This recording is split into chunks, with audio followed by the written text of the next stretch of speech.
Assalamualaikum warahmatullahi wabarakatuh. Oke anak-anakku sekalian, sekarang kita masuk ke subtema 4 ya. Pertumbuhan dan perkembangan tumbuhan. Nah, di sini kita akan membahas materi yang pertama, mencari makna kata-kata sulit dan proses pertumbuhan tumbuh dalam bentuk diagram. Lalu membuat kerajinan mosaik. Yang ketiga, menyelesaikan soal pembagian. Yang keempat, melakukan permainan melompat. Yang kelima, menerapkan sikap bekerja sama saat bermain dengan teman. Oke, di halaman 96, menuliskan kata-kata sulit dalam proses pertumbuhan. Kita baca dulu ya. Di sini, perkembangbiakan alami tumbuhan. Tumbuhan berkembang biak dengan cara yang berbeda-beda. Ada tumbuhan yang tumbuh dari tunas, ada pula tumbuhan yang berasal dari biji. Oke, garis bawahi ya. Jadi tumbuhan di sini ada yang dari tunas, ada juga yang dari biji. Oke, sudah digaris bawahi. Lanjut. Tumbuhan yang tumbuh dari biji biasanya adalah tumbuhan yang memiliki buah berbiji.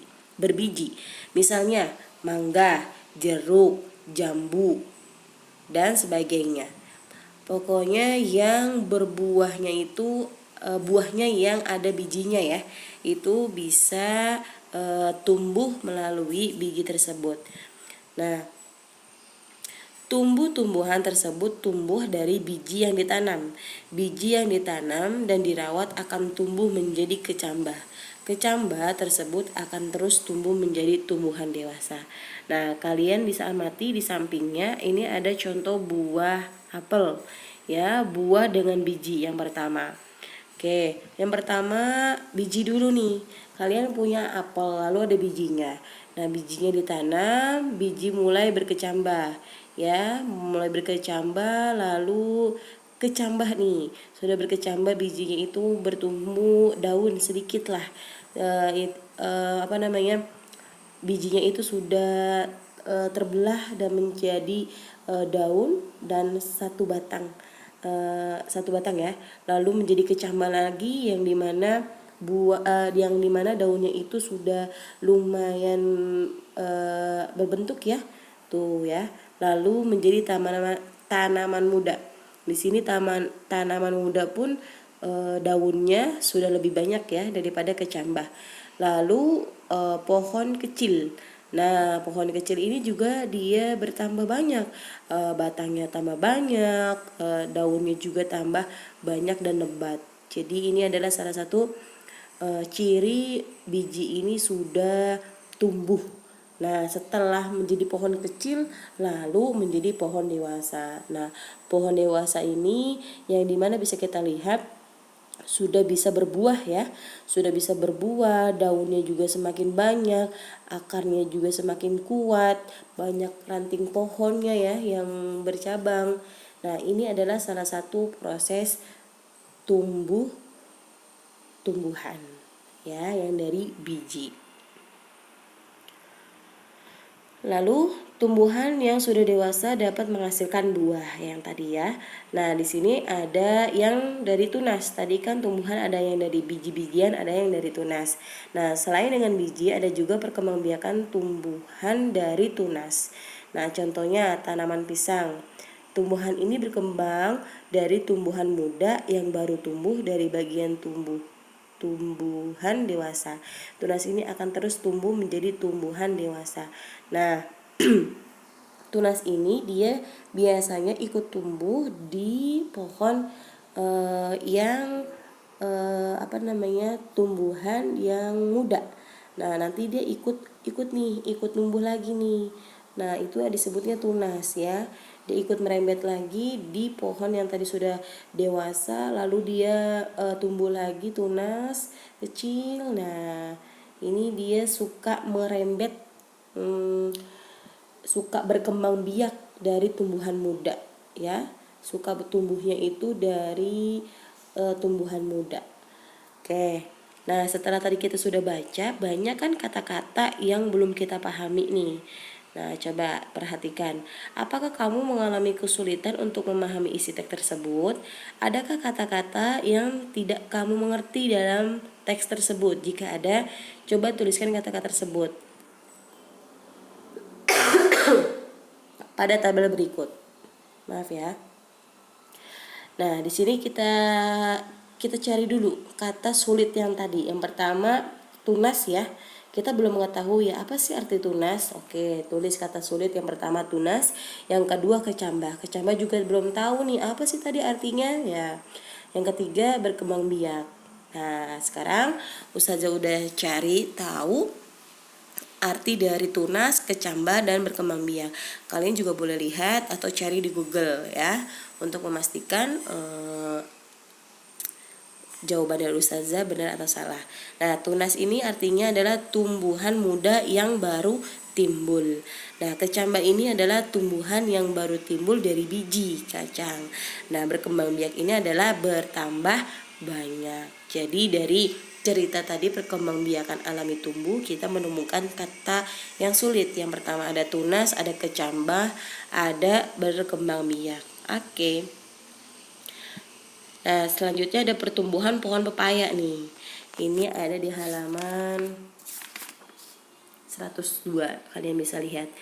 Nah, pertumbuhan pohon pepaya. Pohon pepaya yang ada di lingkungan sekitarmu berasal dari biji pepaya. Sama ya, ini halnya seperti tadi, apel dia dari biji-bijian, dari biji. Biji pepaya yang ditanam di dalam tanah akan melalui beberapa proses hingga akhirnya dapat menjadi pohon pepaya dewasa. Pertama, biji pepaya yang ditanam akan berkembang menjadi kecambah. Sama ya. Lalu saat menjadi kecambah, dari biji pepaya akan tumbuh akar dan tunas daun kecil. Ya, lihat kalian bisa sambil mengamati gambarnya di samping ya. Nah, selanjutnya kecambah tersebut akan menjadi tumbuhan pepaya muda. Daun yang awalnya kecil akan terus tumbuh semakin besar dan banyak. Akar dan batang tumbuhan pepaya juga akan tumbuh dari kecambah tersebut. Jika terus dirawat dengan baik, tumbuhan pepaya muda tersebut akan berkembang menjadi tumbuhan dewasa atau pohon pepaya. Setelah itu, barulah pohon pepaya dapat menghasilkan buah pepaya lagi. Nah, ini adalah salah satu proses pertumbuhan pohon pepaya. Oke, kalian bisa mengamati atau kalian mau menanam pohon dan dari biji-bijian, bisa juga ya, dari kayak misalnya cabai bisa, atau buah-buah yang lain kalau kalian mau tanam dari salak misalnya, terus dari jeruk gitu ya. Boleh kalian mau mencoba nih, bener gak sih aku pengen lihat nih proses pertumbuhan pohon yang aku tanam gitu. Boleh kalian iseng-iseng atau mempraktikkan materi ini. Oke. Nah, selanjutnya kita akan belajar karya kerajinan dari mozaik ya. Nah, mozaik itu apa sih? Mozaik dapat dibuat dengan menyusun dan menempel kepingan-kepingan kecil. Ya, yang kalian lihat bisa dilihat di halaman 98. Nah, di situ adalah contoh contoh karya mozaik. Nah, dia bisa kalian caranya itu adalah kepingan-kepingan atau potong-potongan dari potongan daun, biji-bijian, potongan kertas, pecahan keramik itu kalian tempel. Kalian prosesnya gini, pertama membuat gambarnya dulu, kalian mau gambar ikan, mau gambar kupu-kupu. Nah, setelah digambar, kalian mewarnainya itu bukan pakai pensil warna tapi dengan bahan-bahan ini nih, dengan potongan daun bisa, dengan biji-bijian juga boleh, misalnya kayak biji kacang hijau atau jagung gitu, atau kuaci bisa juga. Pokoknya sejenis biji-bijian. Lalu potongan kertas juga bisa, lalu dengan pecahan keramik juga bisa. Nah, di layar ini ada ya salah satu contoh mozaiknya dari apa nih, kertas kayaknya ya. Oke ya, ini adalah salah satu contoh atau bahan-bahan dari mozaik. Oke. Nah, di sini kita masuk ke contoh soal pembagian. Ini ada di halaman halaman 99 ya. Inspirasi untuk membuat karya mozaik dapat diperoleh dari mana saja. Kamu juga dapat memperoleh inspirasi dari benda-benda di sekitarmu. Contohnya seperti gambar di samping ya, ada buah jeruk. Ibu memiliki 6 jeruk. Jeruk tersebut akan diletakkan dalam 3 piring yang sama banyak. Berapa banyak jeruk yang ada di sekitar piring? Kamu dapat menyelesaikan soal tersebut dengan pembagian. Kamu sudah belajar tentang pembagian di kelas 2. Coba ingatlah kembali, pembagian merupakan pengurangan berulang sampai habis. Nah, di sini ada contoh. Jadi ada 6 jeruk. Nah, 3 jeruk yang pertama itu dibagikan satu-satu dalam setiap piring.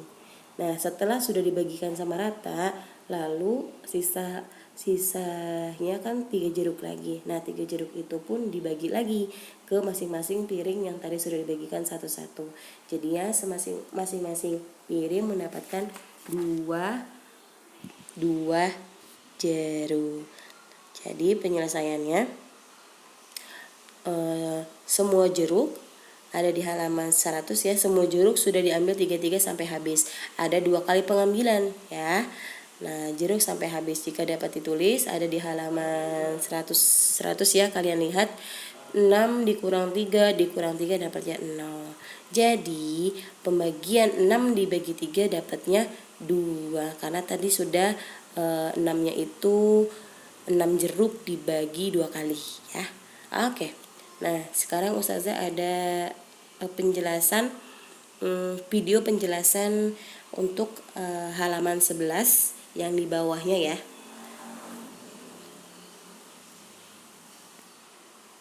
Terus 8 dibagi 8. Oke. Caranya 208 dibagi 8. Oke. 2 dibagi 8 bisa nggak sayang? Nggak bisa kan? Berarti kita 2 angka dari sini. 20 dibagi 8 hasilnya 2. Kita tulis di atasnya. Oke?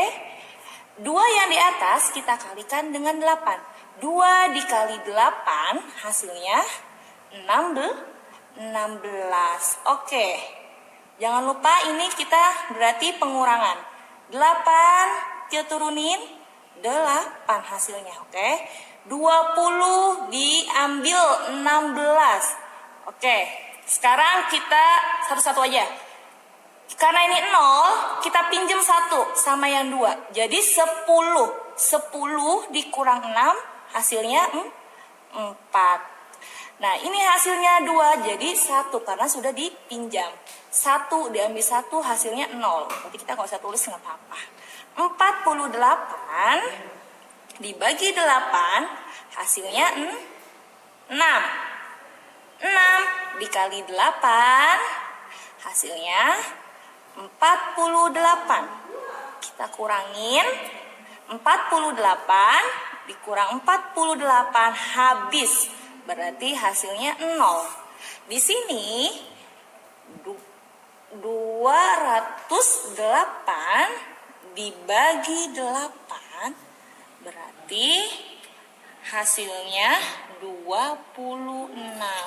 Jawabannya adalah 26. Yang nomor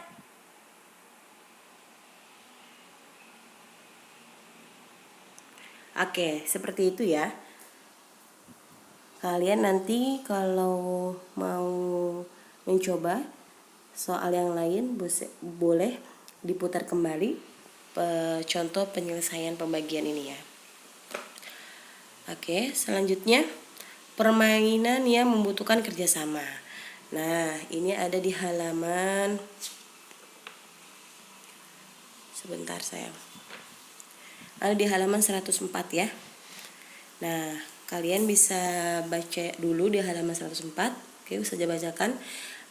Permainan melompati kaki teman dilakukan dengan kerjasama. Pernahkah kamu bekerja sama saat bermain? Kerjasama merupakan kegiatan yang dilakukan bersama-sama untuk mencapai tujuan bersama.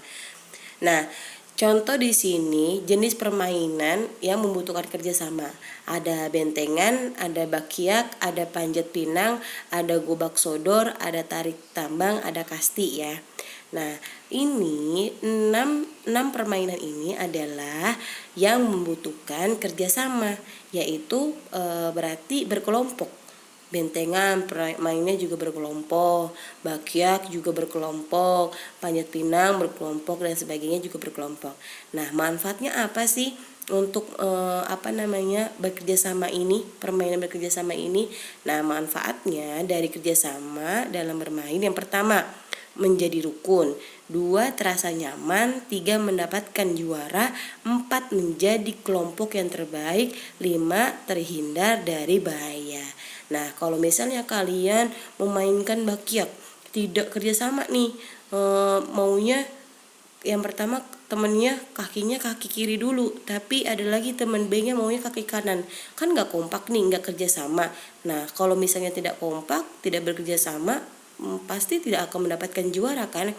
Kalau misalnya dia akan sepakat, oke, kaki pertama kanan dulu ya, lalu kiri ya, kanan kiri kanan kiri. Nah, kalau sudah kompak dan kerjasama akan mendapatkan juara gitu. Oke. Nah, ini adalah salah satu contoh macam-macam permainan yang tadi Ustazah sebutkan ya. Ada bentengan nih. Ini adalah salah satu bentuk permainannya. Gobak sodor, bakyak, dan panjat pinang. Oke. Nah, di sini ada gerakan melompat kaki teman. Ada di halaman 103. Ya, ini enaknya kita buat praktek di sekolah langsung nih. Kalian akan bermain melompati kaki teman. Berkumpullah di lapangan sekolahmu. Gurumu akan membagi siswa di kelasmu menjadi 2 kelompok. Kelompok pertama akan membentuk rintangan dalam kelompok. Kelompok kedua akan melompati rintangan. Jadi bergantian ya. Di sini jadi ada 2 kelompok. Oke, ada yang duduk, kakinya bersentuhan, lalu ada yang teman melewati kaki teman tersebut. Seperti ini contohnya.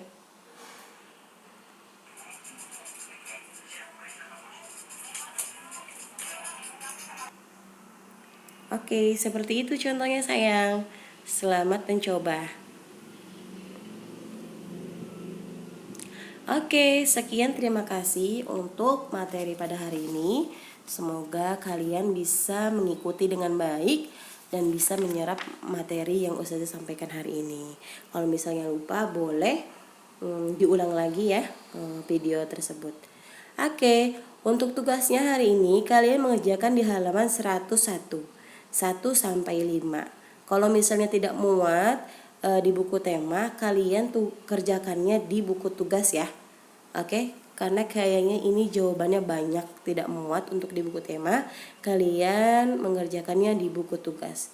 Oke, Ustazah tunggu. Kurang lebihnya Ustazah mohon maaf kalau misalnya banyak kesalahan. Tetap semangat ya. Jangan lupa sholatnya, sholat 5 waktu, dan jangan lupa bebas komibanya dilaksanakan dan BLP-nya diisi. Oke, terima kasih. Wassalamualaikum warahmatullahi wabarakatuh.